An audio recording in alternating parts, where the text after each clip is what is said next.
If you want to create images using artificial intelligence, it's good and important to keep track of the latest solutions offered by competitors alongside Midjourney. You've probably already heard the news about the new workflow for image creation via Leonardo.ai. As a Midjourney user, this naturally makes me prick up my ears, and I immediately set off to find out exactly what this means. That's also the reason why we're not jumping to the Midjourney website this time, but to the Leonardo.ai website. There, I'll show you exactly what the so-called flow state is all about and how you can use it to prompt in a moment. If you're already familiar with the Leonardo.ai platform, you'll immediately notice that another icon labeled New has appeared in the navigation bar. Let's discover it together and find out whether it is an overhyped add-on or a revolutionary change to prompting. On the left, we can see an interesting approach to simplifying prompting. There are 4 options to define different styles: the lighting, the vibe, the shot type, and the color theme. Here you can set the format of the image and activate the prompt enhancer. For the first attempt, I would suggest leaving the setting on automatic. To illustrate the underlying logic of the system, I have once again realized a few slides.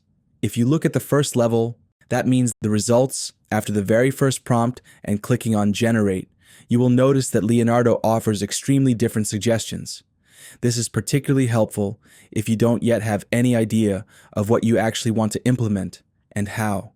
Apart from the main theme, if I now select the circle from level 1, Leonardo will make image suggestions in level 2 that follow the circle design. I then choose the double circle. In level 3, you will then see that Leonardo creates further results. This time, however, already very specialized with a double circle. You can continue this process endlessly until you have found the image of your choice. That's a very strong concept.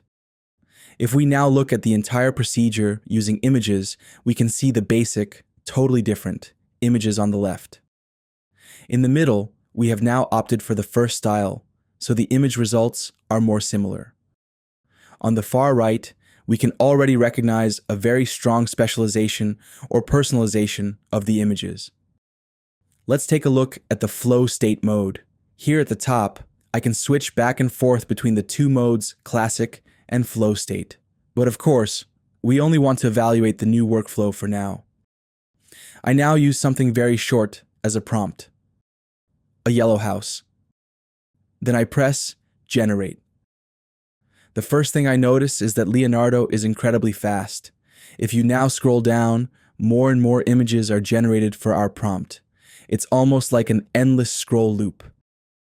I can tell you, as the tooltip also shows, by clicking on this pink-blue button, create more of this style, watercolor plus foggy. At the top right of the image, you can see 2 icons. One represents transfer to my library, the other, download image. What I have noticed is that Leonardo saves files with extremely long file names. If I now realize that I really like an image, concept art plus autumn, I simply click on more like this.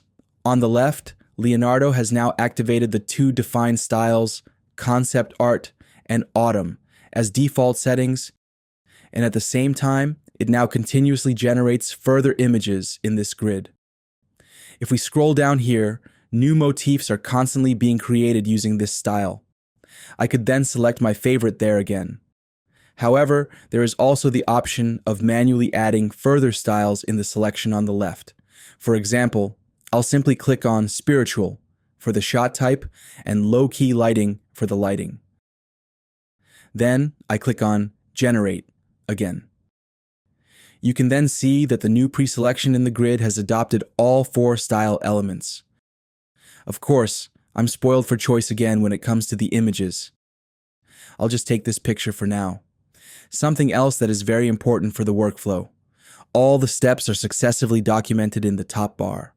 You can jump back and forth between the individual steps and at the same time dedicate yourself to refining the image. The whole process is a lot of fun. I have only entered a yellow house once so far. Leonardo then does the rest and writes the long prompt here at the top. If I want to enlarge an image, I simply click on it. I can then download it or transfer it to my library. Of course, I can continue the creation process and generate new images. The documentation gets longer and longer.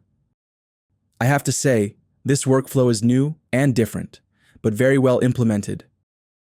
Precisely because I tend to be guided by images, it suits my way of working very well. I am and will remain a Midjourney user. That's why I shout over to the colleagues, look, what a cool system. See if you can derive something from it to streamline the sometimes very tedious prompting via text. That's it for this tutorial. I hope you enjoyed it. Please leave a like, subscribe to the channel, and recommend it to others. Thank you very much for listening. See you soon. Your channel, AI. Now you know.